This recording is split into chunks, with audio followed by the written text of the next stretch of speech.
దయచేసి కూర్చోవాలి.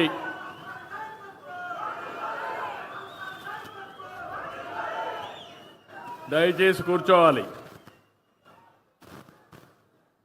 ఈరోజు దయచేసి అందరూ కూర్చోవాలి. ఒక 10 నిమిషాలు నేను వచ్చిన ఉద్దేశం కూడా మీకు అర్థం కావాల్సిన అవసరం ఉంది. అందుకే దయచేసి అందరూ కూర్చోవాలి. ఇప్పుడే మనమందరం కూడా ప్రతిజ్ఞ చేశాం. వేదిక పైన నుండే పెద్దలకి, నాకు ప్రాణ సమానమైనటువంటి ప్రజానీకానికి పేరు పేరున మనస్ఫూర్తిగా నా అభినందనలు, ధన్యవాదాలు. ఈరోజు నేను వచ్చింది స్వచ్ఛ ఆంధ్ర, స్వర్ణ ఆంధ్ర దిశగా మనం ముందుకు పోవాలని చెప్పి అనుకుంటున్నాం.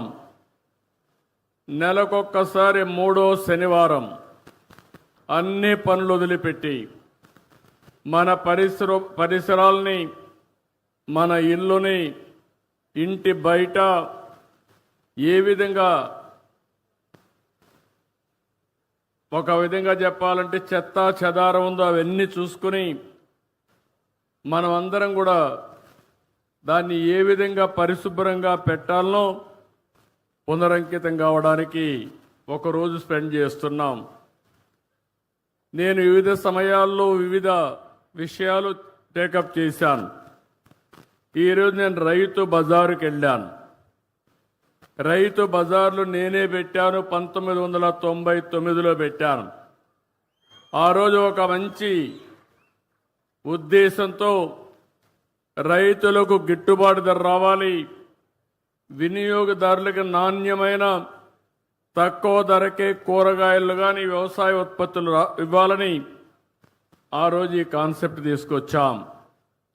దీనికోసమే పల్లె వెలుగనే పేరుతో ఆర్టీసీ బస్సులు కూడా తీసుకొచ్చాం.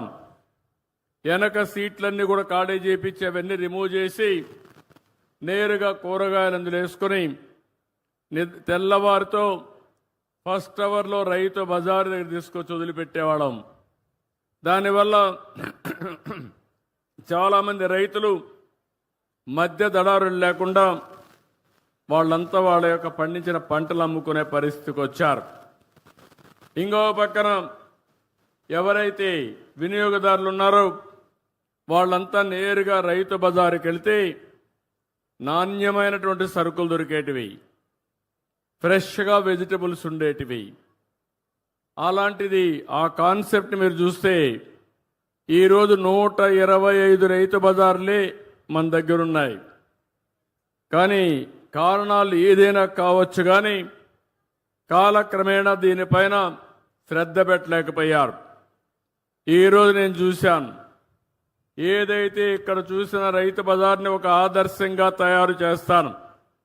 పక్కన భూమి ఉంది, 6 కోట్ల రూపాయలు శాంక్షన్ చేసి 1 సంవత్సరం లోపల అండర్ గ్రౌండ్ పార్కింగ్ కూడా పెట్టి ఒక బెస్ట్ రైతు బజారుగా తయారు చేసే బాధ్యత ఈ ప్రభుత్వం తీసుకుంటామని చెప్పి కూడా నేను మీకు తెలియజేస్తున్నా.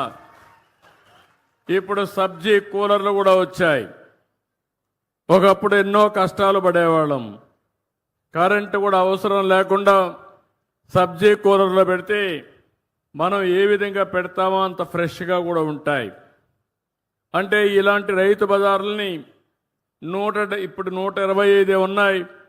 175 నియోజకవర్గాలకి 175 రైతు బజార్లు పెట్టే బాధ్యత ఈ ప్రభుత్వం తీసుకుంటామని చెప్పి కూడా నేను మీకు తెలియజేస్తున్నా. నేను ఒకటే ఆలోచిస్తున్నాను, రైతులకు గిట్టుబాటు ధర రావాలి, వినియోగదారుడికి సరసమ ఇన్ఫ్లేషన్ పెరగకుండా వీలైన తక్కువ ధరకి నిత్యావసర వస్తువులు కొనే అవకాశం ఇవ్వాల్సిన అవసరం ఉంది. ఇంకా ఒకప్పుడైతే నేను హార్టికల్చర్ డిపార్ట్మెంట్ ద్వారా మొబైల్ రైతు బజార్లు కూడా పెట్టాం.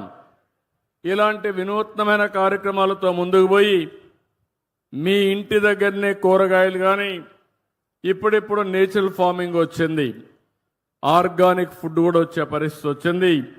అవన్నీ కూడా ఏం చేయాలో చేస్తామని చెప్పి కూడా నేను మీకు తెలియజేస్తున్నాను. ఈరోజు నేను స్పష్టమైన ఆదేశాలు ఇచ్చా. ఆ ఆదేశాల ప్రకారం ఒక యాక్షన్ ప్లాన్ తయారు చేస్తాం. ఇక్కడుండే రైతు బజారే కాకుండా రాష్ట్రంలో అన్ని రైతు బజార్ని మెరుగుపరిచే బాధ్యత ఈ ప్రభుత్వం తీసుకుంటామని మరొక్కసారి మీ అందరికీ హామీ ఇస్తున్నా. దీనివల్ల మా ఆడబిడ్డలకు ఎంతో వెసులుబాటు వస్తుంది. అలాంటి కార్యక్రమానికి శ్రీకారం చుడతాం. ఇంకో పక్క పరిశుభ్రమైన పచ్చని ఆంధ్రప్రదేశ్ దిద్దానికి స్వచ్ఛ ఆంధ్ర, స్వర్ణాంధ్ర కార్యక్రమాన్ని తీసుకున్నాం. పల్లెలు, పట్టణాలు, చెరువులు, రైతు బజార్లు, ప్రభుత్వ కార్యాలయాలు, పరిశ్రమలు, విద్యా సంస్థలు, హాస్పిటల్స్ అన్ని చోట్ల నేను ఒకే మాట చెప్పాను. 3వ శనివారం ఎవ్వరూ పనిచేయక్కర్లేదు ఆఫీసులో. మీ ఆఫీసులో ఉండి చెత్తంతా తీసేసి దుమ్మంతా దులిపేసి నేరుగా చెట్టు దగ్గరకు కూర్చొని స్వచ్ఛమైన ఆలోచనలు చేస్తే దేశం బాగుపడుతుందని చాలా స్పష్టంగా చెప్తున్నాను. ఎంత సమయమైనా దుమ్ములో పనిచేస్తాం, కలుషితమైన వాతావరణంలో పనిచేస్తాం, కలుషితమైన ఆలోచనలు, కుట్రలు, కుతంత్రాలకు శ్రీకారం చుడతానే ఉంటాం. కొంతమందికి ఆశకు కూడా మితం లేదు, దురాశ. అందుకే ఇవన్నీ వస్తూ ఉంటాయి. అవన్నీ పోవాలంటే రాబోయే నెలలో ప్రధానమంత్రి నరేంద్ర మోడీ గారు విశాఖపట్నంలో 10వ వార్షిక యోగా డే సెలబ్రేట్ చేస్తున్నారు. వారు అక్కడికి వస్తున్నారు. ప్రపంచం మెచ్చుకునే విధంగా ఈ యోగా డే చేపిస్తానని మీ అందరికీ హామీ ఇస్తున్నా. ఇది ఒక చరిత్ర. యోగా అనేది మన పూర్వీకులు మనకిచ్చినటువంటి వరం, ఒక వారసత్వం. ఈ విషయం మీరు గుర్తుపెట్టుకోవాల్సిన అవసరం ఉంది. ఎందుకంటే చాలామంది పేదవాళ్ళు ఆ రోజు ఎన్నో ఇబ్బందులు వస్తున్నాయి. అదే మరి ఆరోగ్య సమస్యలు వస్తున్నాయి. ఇంకో పక్క అందరం కూడా ఆధునికమైన ప్రపంచంలో చాలా బిజీ అయిపోతున్నాం. ఎవరు కూడా సెల్ ఫోన్లు చూడకుండా ఉండలేకపోతున్నారు. ఆ సెల్ ఫోన్ల వల్ల గంటల తరబడి సెల్ ఫోన్ అంటే భార్య లేదు, భర్త లేదు, కొడుకు లేదు, బిడ్డ లేదు, ఆ సెల్ ఫోన్ చూసుకుంటూ కూర్చుంటున్నాం. దీనివల్ల లేనిపోని టెన్షన్లు వస్తున్నాయి. అందుకని ప్రతిరోజు ఒక అర్ధ గంట 45 నిమిషాలు మీరు యోగా చేస్తే అన్ని రోగాలు పటాపంచలైపోతాయని చెప్పి కూడా నేను మీకు అందరికీ విజ్ఞప్తి చేస్తున్నా. హాస్పిటల్ పోయే పని ఉండదు. అందుకే ఈ యోగా డేని ఒక నెల, ఈ నెల 21 నుంచి జూన్ 21 వరకు ఈ కార్యక్రమాన్ని చేస్తాం. కొన్ని లక్షల మంది ఆన్లైన్, ఆఫ్లైన్లో ట్రైనింగ్ ఇస్తాం. కొంతమందికి సర్టిఫికెట్లు ఇస్తాం. ఇది ప్రపంచానికి మనం ఇచ్చే కానుక. ఆ సమయంలో దానివల్ల లాభం మనం పొందాల్సిన అవసరం ఉంది.